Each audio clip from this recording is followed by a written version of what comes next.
তো আমার যেটা মনে হয়েছে সেটা হলো যে নিঃসন্দেহে প্রধান তত্ত্বাবধায়ক সরকারের অন্তর্বর্তীকালীন সরকারের যিনি প্রধান তিনি দায়িত্ব নিয়েছেন 2 মাসের মধ্যে আসলে কতটুকু সাফল্য এবং ব্যর্থতা এটা তুলে ধরা যাবে সেটা বলা অত্যন্ত কঠিন। কিছু কাজ আমরা দেখছি নিঃসন্দেহে, সেটি হলো যে ভালো কাজ করার তারা চেষ্টা করছেন না তা না, কিন্তু আরো যেগুলো করা উচিত ছিল বা করণীয় হওয়া উচিত ছিল, এই প্রায়োরিটিস গুলো আমার মনে হয় যে এটাকে মানে ধরতে পারা, ওনারা গুণীজন ওইভাবে তো আমি সমালোচনা করতে পারবো না, কিন্তু আমার মনে হয় প্রায়োরিটিস গুলো একটু নির্ধারণ করে সেগুলোর উপর কাজ করা দরকার ছিল। কারণ হঠাৎ এত এলোমেলোর মধ্যে তারা দায়িত্ব নিয়েছেন, কোনটা আগে ধরবেন? জুলাইয়ের যে মানে আপনার গণহত্যা 15 বছর, যে কথাটি এখন জুনায়েদ সাকি বলছিল, এত টাকা হরিল, পাচার, তারপরে গুম খুন সবকিছু মিলিয়ে যে ভয়াবহ একটি পরিস্থিতি, যে সর্বনাশা রাষ্ট্র চরিত্র আমরা দেখলাম, তো সবগুলোকে একসাথে নিয়ে কোনটা আগে ধরতে হবে, কোনটা পরে ধরতে হবে, সেই ক্ষেত্রে একটা মানে আমরা এলোমেলোর একটি জায়গা আমরা দেখছি, যেটা আমার মনে হয় যে সিস্টেমেটিক্যালি নিয়ে আসা ছিল। নিঃসন্দেহে যেটা 71-এর পরে 72-এ যে ভুলটা হয়েছে, মুক্তিযোদ্ধাদের তালিকা, তাদের পুনর্বাসন নিয়ে যে এলোমেলো পরিস্থিতি হয়েছে, আমরা এই দ্বিতীয় যে স্বাধীনতার কথা বলছি বা দ্বিতীয় যে বিপ্লবের কথা বলছি, সেখানেও কিন্তু প্রথমেই এই বিষয়টা চিহ্নিত করা দরকার ছিল বা এটাকে তালিকা করা দরকার ছিল যে কতজন আমাদের শহীদ হয়েছেন, সেই শহীদের পরিবারদেরকে পুনর্বাসন করা, যাদের হাত পা পঙ্গু হয়ে গেছে, যাদের চোখ অন্ধ হয়ে গেছে ওই শটগানের গুলিতে, তাদেরকে কিভাবে পুনর্বাসন করা যায়, এটা খুব দ্রুত গতিতে প্রথমে নেওয়া দরকার ছিল। তারপরে শুরু করা উচিত যে এই আপনার যে এলোমেলো যে অবস্থাটি গেছে, যে হরিলুট গেছে, যে অব্যবস্থাপনা তৈরি হয়েছে, একটা রাষ্ট্র চরিত্র এমন ভাবে উদ্ভাসিত হয়েছে পৃথিবীদের মধ্যে, মনে হচ্ছে এটা একটা হিংস্রতা দিয়ে তৈরি একটি রাষ্ট্র, যেটি শেখ হাসিনার নেতৃত্বে এখানে আমরা দেখেছি। তো সেইটাকে কিভাবে অ্যাড্রেস করা যায়, এবং এই লুটপাট হরিলুট যেটা এখনো তো প্রতিদিন বেরোচ্ছে, একজন ব্যক্তিকে একের পর এক ব্যাংক দিয়ে দেওয়া হচ্ছে, সেই ব্যক্তি আবার সেই ব্যাংক থেকে, আজকে যেটা দেখা সোশ্যাল ইসলামী ব্যাংক থেকে 70 বিলিয়ন টাকা সেখান থেকে তুলে নিচ্ছে, সে তুলে নিয়ে গিয়ে আরো বিভিন্ন জায়গায় তার ব্যবসার মধ্যে খাটাচ্ছে। মানে কোনো রেগুলেশন, কোনো ধরনের আইন কানুনের তোয়াক্কা না করে যে মানে পরিস্থিতি তৈরি করা হয়েছিল, এটা মানে মানে ভাষায় বর্ণনা করা বা এটা উপযুক্ত শব্দগুলো বের করে নিয়ে এসে এটাকে বলার মতো আর কিছু নেই। তো আমি যেটা মনে করি যে এই সরকারের সফলতার মধ্যে আমি একটু দেখি যে পূর্বাঞ্চলে যে বন্যাটা হলো, সেই বন্যায় যথাযথভাবে সেটার মোকাবেলা করা, সেই মোকাবেলা করার ক্ষেত্রে একটা ভালো ভূমিকায় সরকারের ছিল, অথবা এমন একটি আস্থাশীল সরকার ছিল যে বেসরকারি উদ্যোগে খুব দ্রুত গতিতে আমাদের পূর্বাঞ্চলে যে বন্যা সেটা মোকাবেলা করতে মানে সক্ষম হয়েছে। এবং যেখানে এই প্রথমবারের মতো বন্যার ত্রাণ নিয়ে, সরকারি ত্রাণ নিয়ে কোনো ধরনের কথা ওঠেনি, এখানে কোন ধরনের অভিযোগ ওঠেনি, এখানে আত্মসাতের কোনো বিষয় ওঠেনি, এটা একটা চমৎকার ব্যবস্থা। আরেকটি এর সাথে একটি ঘটনা হলো, সেটা হলো আমি এটা নেতিবাচকই বলবো, যে ইন্টারমিডিয়েট পরীক্ষা না দেওয়াটা, আমি এটা কিন্তু কখনোই আমি মেনে নিতে পারি না। আমাদের ছাত্র নেতাদেরকে বুঝিয়ে হলেও, একটু মার্ক কমিয়ে দিয়ে হলেও ইন্টারমিডিয়েট পরীক্ষাটা নেওয়া উচিত ছিল, কিন্তু এই বিনা পরীক্ষায় পাশ করানোর ব্যাপারটা, এইটা কিন্তু কখনোই একটি জাতির, আমরা যে মেরুদণ্ডের কথা বলি, সেই মেরুদণ্ড কিন্তু প্লাস্টিকের মেরুদণ্ডে পরিণত হয়। এটা কখনো একটি স্টিলের মেরুদণ্ড বা একটা মানবীয় মেরুদণ্ড এটা তৈরি করতে পারে না। 90 ধরনের একটি ঘটনা হয়েছিল, আপনারা জানেন যে 4 ডিসেম্বর পদত্যাগ করলেন হোসেন মোহাম্মদ এরশাদ। আমি তখন রাকসুর ভিপি, রাজশাহী ইউনিভার্সিটির ভিপি, কোন ধরনের আইন শৃঙ্খলা কেউ মানছে না, হঠাৎ করে স্কুলের ছেলেরা তারা বেরিয়ে পড়লো, তারা অ্যানুয়াল পরীক্ষা দিবে না। তো এটা নিয়ে লোকাল প্রশাসন বেশ ঝামেলার মধ্যে পড়েছে। তো আমি যেহেতু সেখানকে নর্থ বেঙ্গলের একটা বড় ইউনিভার্সিটির ভিপি, তো আমার শরণাপন্ন হলেন ডিভিশনাল কমিশনার ডিসি যে আপনি একটু নিরসন করেন। তো যেহেতু আমি স্টুডেন্ট লিডার, আমি ভিপি, এবং তারা সব ছাত্ররাও আসছে আমার কাছে আর কি, স্কুলের ছাত্ররা। তো আমাকে ওরা ওদের দাবিটা বলছে যে এই নভেম্বরে গোটা আন্দোলন গেল, এই আন্দোলনের মধ্যে আমাদের লেখাপড়া হয়নি, আমরা এই পরীক্ষা দেবো না, আমাদের অটো পাস করে দেওয়া। স্বয়ংক্রিয়ভাবে তারা পাস করছে, কিন্তু সকল স্কুলের হেডমাস্টাররা তারা এক ধরনের বন্দী অবস্থায় রয়েছে। স্থানীয় প্রশাসন শরণাপন্ন হলো। তো আমি আজকে যেমন আমাদের শিক্ষক ডক্টর মঈন খান আমার একটা অভিভাবকের মতো, একটা ছায়ার মতো আমি মনে করি সবসময়, আমার রাজনীতির ক্ষেত্রে সব ক্ষেত্রে। আমাকে রাজশাহী বিশ্ববিদ্যালয়ের একজন খুব পণ্ডিত টিচার ছিলেন ডক্টর ইবনে গোলাম সালাম, আপনি তার লেখা পড়েছেন কিনা আমি জানি না, অসাধারণ পণ্ডিত একজন মানুষ। আমি স্যারের কাছে গেলাম, তো স্যার বললেন স্যার এটা কি করব, এখানে সকল স্কুল আর রাজশাহীতে একটু এডুকেশনাল ইনস্টিটিউশন ওখানে বেশি। তো বললেন স্যার কি করা যায়, যদি পরীক্ষা না নাও তাহলে এটা একটা কলঙ্ক তিলক হয়ে থাকবে। জাস্ট এই শব্দটি উনি বললেন। এটা 71-এ এটা করে এক ধরনের, ওটা তো 9 মাস যুদ্ধ হয়েছিল, তারপরে টাইম বাড়িয়ে দিয়ে একটা অল্প মার্কের মধ্যে একটা পরীক্ষা নিতে পারবে। এই যে অটো পাসটা, এটা কিন্তু একটা খুব খারাপ জিনিস। তো আমাকে উনি বললেন যে না, দরকার হলে মার্ক কমিয়ে দেবে, কিন্তু কম মার্কের মধ্যে বা একটু সময় বাড়িয়ে দিয়ে অ্যানুয়াল পরীক্ষা হতে হবে। সাধারণত অ্যানুয়াল পরীক্ষা হয় নভেম্বর মাসে বা ডিসেম্বরের ফার্স্ট উইকের মধ্যে শেষ হয়ে যায়। প্রয়োজনে তোমরা এটা ডিসেম্বরের থার্ড উইকে নিয়ে যাও। তারপরে যাই হোক, সকল মানে স্কুলগুলোর হেডমাস্টারের সাথে আমার বৈঠক হলো in the presence of divisional commissioner এবং ডিসি। আমি বললাম যে না, আমি ওই 71-এর পরে যে ইয়েটা তৈরি হয়েছিল ওই ক্ষত আর তৈরি করা যায় না। আপনারা কিছুটা মার্ক কমিয়ে 100 পূর্ণমান যদি 100 হয়, তাহলে আপনারা 75 করেন, 75 কিন্তু পরীক্ষা নিতেই হবে। তো আমি এই অবস্থানটার কারণে তারা সাহস পেল এবং এটা তার পরীক্ষাটা নিল এবং পরীক্ষাটা হয়ে গেল। তো সেই ক্ষেত্রে আমার এই অভিজ্ঞতাটা আমার ছিল। আমি যদি আমাকে কেউ জিজ্ঞেস করতে হয় তবে এই পরামর্শ দিতাম। আমি তখন মানে কেবল জেল থেকে বেরিয়ে এসেছি, 6 তারিখে জেল থেকে বেরিয়ে এসেছি, এর পরবর্তী এই সমস্ত ঘটনাগুলো। যাই হোক, কিন্তু এইটা আমার কাছে মনে হয়েছে যে এটা স্টুডেন্ট লিডারদেরকে বুঝিয়ে সুঝিয়ে যেভাবেই হোক পরীক্ষাটা নেওয়া উচিত ছিল। এটা মানে পরীক্ষা ছাড়া পাশ করাটা, এটা একটা স্টুডেন্ট বা স্টুডেন্টদের যে তারা তো মানে এই যে কোটা বিরোধী আন্দোলন, তো তাদের শিক্ষা এবং শিক্ষার আলো থেকে উদ্বুদ্ধ হয়ে তো এটা করেছে। তো তাহলে তাদের মূল যে উপাদান সেটা হচ্ছে এডুকেশন, সেটা শিক্ষা। সেই শিক্ষাই তাদেরকে তাগিদ দিয়েছে, তাড়িত করেছে শেখ হাসিনা একটা স্বৈরাচার, একটা ফ্যাসিস্ট, এটা উপলব্ধি করতে, এটা বিশ্বাস করাতে, মানে জনগণকে এটা বিশ্বাস করাতে। কিন্তু সেখানে যদি শিক্ষার একটি জায়গা যদি গ্যাপ হয়ে যায়, এটা একটা বৃহত্তর পরিসরের জন্য এটা ঠিক হবে না।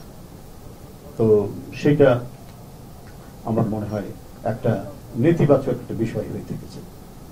এরপরে যে কথাগুলি এখানে আলোচনা আপনারা করেছেন, আমি কোনোটির সাথেই আমি দ্বিমত পোষণ করি না। তবে যে জিনিসটি সবচেয়ে বড় ব্যাপার, আমি সবসময় বলে এসেছি যে আওয়ামী লীগ এখানে বড় বিষয় না। আওয়ামী লীগে যারা নিরীহ নেতাকর্মী যারা রয়েছেন, হয়তো অনেকে আমার সাথে বাসে ট্রেনে অনেকের সাথে দেখা হতো, অনেকেই কিন্তু আমাকে বলেছেন যে যেভাবে দেশ চলছে এই আওয়ামী লীগ আমরা চাই না, তারা কিন্তু আওয়ামী লীগের সাপোর্টার। তো এরকম যারা এই ধরনের সাপোর্টার যারা রয়েছেন, তারা তো অপরাধ করেননি, তারা যেন কোনোভাবে ক্ষতিগ্রস্ত না হয়। কিন্তু একেবারে চোখে আঙ্গুল দিয়ে দেখা যাবে যে কারা কারা অপরাধ করেছেন, কারা কারা একটা দুর্বৃত্তের একটা অনতিক্রান্ত বৃত্ত তৈরি করেছেন। এই বৃত্তের মধ্যে গোটা রাষ্ট্রকে এবং রাষ্ট্রের যে গণতান্ত্রিক বিকাশকে তারা রুদ্ধ করেছে। এই অপরাধীদের অবশ্যই বিচার করতে হবে। এটি যদি না করা যায়, তাহলে যদি এমনি ভাবেই যদি তাদের যদি মানে পুনরুত্থান ঘটে, এটা কিন্তু মানে একটা বিপজ্জনক অবস্থা হবে। যে ক্ষেত্রে আমরা এই সরকারের যে পরিস্থিতি যেটা দেখছি বা এদের আচরণ যেটা দেখছি, অনেকটাই ঢিলে ঢালা। কিন্তু এটাকে আরো বেশি মানে আর্টিকুলেশন হওয়া দরকার, যে আর্টিকুলেশনটা আমরা ঠিক দেখতে পাচ্ছি না। সেক্ষেত্রে ডক্টর ইউনূস সাহেব তো আরো শক্ত হতে পারেন আমি মনে করি। উনি নিঃসন্দেহে একজন গুণী মানুষ, অর্থনীতিবিদ, তার বই বিভিন্ন কি বলে এয়ারপোর্টের টার্মিনালে যার বই মানে কিনতে পাওয়া যায়, তার সোশ্যাল বিজনেস এবং এগুলো এয়ারপোর্টের টার্মিনালে সব বিখ্যাত উপন্যাসিক তাদের তো, বা যারা বিখ্যাত লেখক তাদের বই কিনতে পাওয়া যায়। সেই বইয়ের সারিতে ডক্টর ইউনূস সাহেবের বই কিনতে দেখা যায়, সেটা দুবাই হোক, সেটা টরেন্টো হোক, সেটা সিডনি হোক, যে কোনো ইয়েতে doctor Yunus banker of the poor লেখা। এই ধরনের গুণী মানুষ তো এদেশের প্রধান উপদেষ্টা তত্ত্ব প্রদর্শনটা যদি না আসে, তাহলে কিন্তু বলে রাখি এটা হচ্ছে ফরাসি বিপ্লবের বিখ্যাত একজন বিপ্লবী তার কথা, every revolution devoured its own children, প্রতিটা বিপ্লবী তার সন্তানদের খেয়ে ফেলে। এই কারণে এই যে আমরা যেটা প্রতি বিপ্লবের কথা যেটা বলি, সেই প্রতি বিপ্লব কিন্তু হয় এইভাবেই আর কি, কোনো একটা ত্রুটির মধ্যে দিয়ে আপনার প্রতি বিপ্লবের প্রবণ তৈরি হয়। এই যে মানে বিপ্লবের সন্তান হচ্ছেন আপনার নেপোলিয়ন বোনাপার্ট, তিনি বিপ্লবকে সমর্থন করেছেন অত বড় একজন জায়ান্ট, এবং বিপ্লবের যে চেতনা, অর্থাৎ এই যে মানে গণতান্ত্রিক চেতনা, সামন্তবাদী সমাজ থেকে একটা বুর্জুয়া গণতান্ত্রিক সমাজে উত্তরণের যে মানে বিপ্লবের যে মূল যে স্পিরিট, সেই স্পিরিটও ধারণ করতেন। বাট তাকে বলা হচ্ছে is the son of revolution, but he killed the revolution, তিনি নিজেই সম্রাট হয়ে গেলেন। তো প্রতিক্রিয়ার বিভিন্ন পর্যায়ে কিন্তু বিভিন্ন জায়গায় সেটা লালিত পালিত হয়, সেই সন্তানগুলো কিন্তু বেড়ে ওঠার সম্ভাবনা থাকে। সেই জন্য এই ধরনের একটা বিপ্লব যদি সূক্ষ্মভাবে আমরা অ্যানালাইসিস করে এবং অতীতের অভিজ্ঞতা থেকে আমরা যদি পদক্ষেপ গ্রহণ করি, তাহলে তাদের পুনরুত্থান পুনরুজ্জীবন ঘটবে না, এই পতিত স্বৈরাচারের পুনরুজ্জীবন ঘটবে না।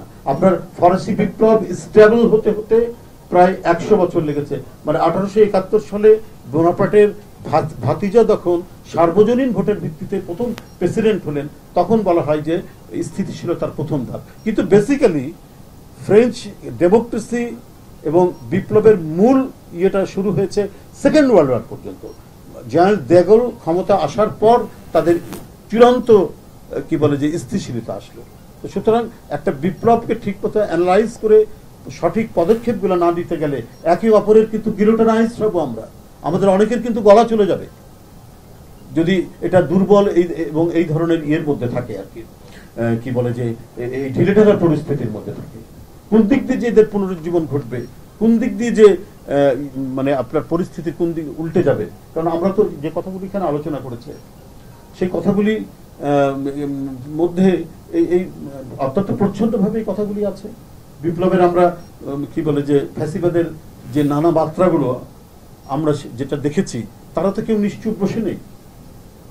আপনার চট্টগ্রামের ডিসি সে ইউনিয়ন পরিষদের নির্বাচনে সবাই যে নমিনেশন পেপার জমা দিচ্ছে, ডিসি মোনাজাত ধরছেন তাদেরকে নিয়ে। তো ডিসি মোনাজাত ধরবে কেন? এখানে তো বিভিন্ন রাজনৈতিক দলের ইউপির চেয়ারম্যান প্রার্থীরা তারা এসে সেখানে নমিনেশন পেপার জমা দেবে, কিন্তু কেউ তো নাই, অপোজিশন তো নেই। ডিসি তো জানে সবই তো আওয়ামী লীগের লোক, উনি তাদের বিজয়ের জন্য, আপনার এখানে বিজয়ের কি আছে, এটা তো সিলেকশন হবে, কিন্তু ডিসি মোনাজাত করছেন। কি অদ্ভুত ব্যাপার। আমাকে আশরাফ কাইসার একটা মজার গল্প বলেছে, এটা খুব আমার কাছে ফানি মনে হয়, কিন্তু আবার খুব মজা পেয়েছি বন্ধুদের। আমার ওয়াইফকেও এই গল্পটা করেছি যে 71-এর কিছু উপস্থাপিকেরা, আপনারা জানেন ওদের সবাইকে চেনেন, আমি নাম বলবো না, তারা নাকি মানে একটা অনুষ্ঠান করার চেষ্টা করছে ডক্টর ইউনূস সাহেবকে নিয়ে। ডক্টর ইউনূস সাহেবের কে একটা চিত্রিত করে, একবারে নোংরা ভাবে চিত্রিত করে, ওটা হচ্ছে টপিকস ঠিক করেছে ডক্টর ইউনূস সাহেবের চর্যবৃত্তি বা এরকম। এবং সেখানে তারা গেস্ট হিসেবে নিয়ে এসছেন ডক্টর আকবর আলী খানের মতো একজন বিদগ্ধ মানুষকে। উনি শেখ হাসিনার আশা নিয়ে যে কথাবার্তাগুলো আছে, উনি কি রাজনীতি করবেন কি করবেন না, কি পরিস্থিতি হবে, অনেকে সরকারের মধ্য থেকেও এটা বলছেন। দেখুন এই কথাটি এসছে যে না অমুকের কন্যা এটা হওয়া দরকার, কিন্তু ফয়াজ ইয়েকে কি বলে আবু সাইদকে হত্যার পর প্রথমে কিন্তু তাকে সন্ত্রাসী হিসেবে, বিশৃঙ্খলাকারী হিসেবে, আজকে এই যে মেয়েটি উর্মি, এটা না, এটা শেখ হাসিনা নিজে বলেছে। তারপরে হোম মিনিস্টার আবার গেছে যখন দেখছে যে একটা উত্তাল তরঙ্গ। তিনি একটি দেশ, পার্শ্ববর্তী দেশ ছাড়া আর কোথাও মানে জায়গা পাননি। দেখুন 19 শতাব্দীতে কার্ল মার্কসকে জায়গা দিয়েছে ইংল্যান্ড, ক্যাপিটালিজমের সবচেয়ে বড় শত্রু যাকে মনে করত, সেই কার্ল মার্কস যেখানে সমর্থন পেয়েছে, শেখ হাসিনা সেই জায়গায় আশ্রয় পাচ্ছে না। অন্যান্য ওয়েস্টার্ন কান্ট্রিতে পাচ্ছে না। তাহলে তার যে ঘটনাটা 15 বছরের দুঃশাসন সম্পর্কে তো কেউ উট পাখির মতো মানে বালির মধ্যে মাথা গুঁজে রাখেনি। সবাই দেখেছে শেখ হাসিনা কি করেছেন, তার সরকারের লোকরা কত টাকা পাচার করেছে। 18,35,000 কোটি টাকা আপনার ঋণ নিয়েছেন, 17,60,000 কোটি টাকা পাচার। এটা কি জাতা ব্যাপার নাকি? এ টাকা কার? এ টাকা শেখ হাসিনার, এই টাকা তার আত্মীয় স্বজনের, এই টাকা তার অনেকে। তো এগুলো কি আন্তর্জাতিক বিশ্ব তারা কি এটা দেখেন? বিশেষ করে গণতান্ত্রিক বিশ্ব কি এটা লক্ষ্য করেনি? নিশ্চয়ই তারা লক্ষ্য করেছে। আজকে ইংল্যান্ডের মতো একটি দেশে সেখানে সে জায়গা পাচ্ছে না। তো এই তো হলো মানে সবচাইতে বড় বিষয়। তো যাই হোক, এখানে ক্রিটিসিজম হবে, আমি মনে করি যে এটা হওয়া উচিত এবং আমরা নির্বিঘ্নে এই আলোচনা সমালোচনা করব। তাতে অন্তর্বর্তীকালীন সরকারের মানে যে তারা এখান থেকে যে মতামতগুলি বেরিয়ে আসছে সেটা গ্রহণ করে তাদের যেটা ত্রুটি, যে ত্রুটির বিষয়টি এখানে অনেক উপস্থাপন করতে, এটা গ্রহণ করলে মানে খুব চমৎকারভাবে তারা তাদের কাজগুলো সমাধান করতে পারবেন। এটা তো ক্ষতিকারক কিছু না। তাদের সমালোচনা 100 বার। যে সমালোচনাটা করতে আমাদের ভয় পেতে হচ্ছে, খাদিজা নামে একটা মেয়েকে কারাগারের মধ্যে আমি 11 মাস কারাগারের মধ্যে থাকতে হচ্ছে শুধু একটা পোস্ট দেওয়ার কারণে। জগন্নাথ বিশ্ববিদ্যালয়ের একটা ছাত্রী একটা পোস্ট দেওয়ার কারণে 11 মাস সে জেলে। এখনো বেরিয়েছে কিনা আমি জানি না। হ্যাঁ, বেরিয়েছে। সুপ্রিম কোর্টে তাহলে বেরিয়েছে। তো এই যে মানে একটা দুঃসময়, একটা ভয়ঙ্কর দুঃসময় যে আমরা অতিক্রম করে আসলাম। আমরা বেরিয়ে 6 তারিখে বেরিয়ে আসার আগে 4 তারিখ পর্যন্ত আমি রিমান্ডে, আমার অনেক সহকর্মীরা রিমান্ডে। তো এই দুঃসময় তো কমপক্ষে কেটেছে। এই মানে সুসময় রাজনৈতিক দল একটা অবাধ সুষ্ঠু নির্বাচনের মধ্যে দিয়ে যেই ক্ষমতায় আসুক, আমরা মানে বাংলাদেশটাকে সেই দেশ হিসাবে দেখতে চাই যে দেশটা এখানে প্রতিটি মানুষের কথা বলার অধিকার থাকবে। হ্যাঁ, যার আপনি এখানে আলোচনা করেছেন, আমাদের ওটাও দেখতে হবে যাতে উগ্র কি বলে যে চরমপন্থী গোষ্ঠীর যাতে এই গণতন্ত্রের সুযোগে তাদের মাথাচাড়া আবার না দিতে পারে। এবং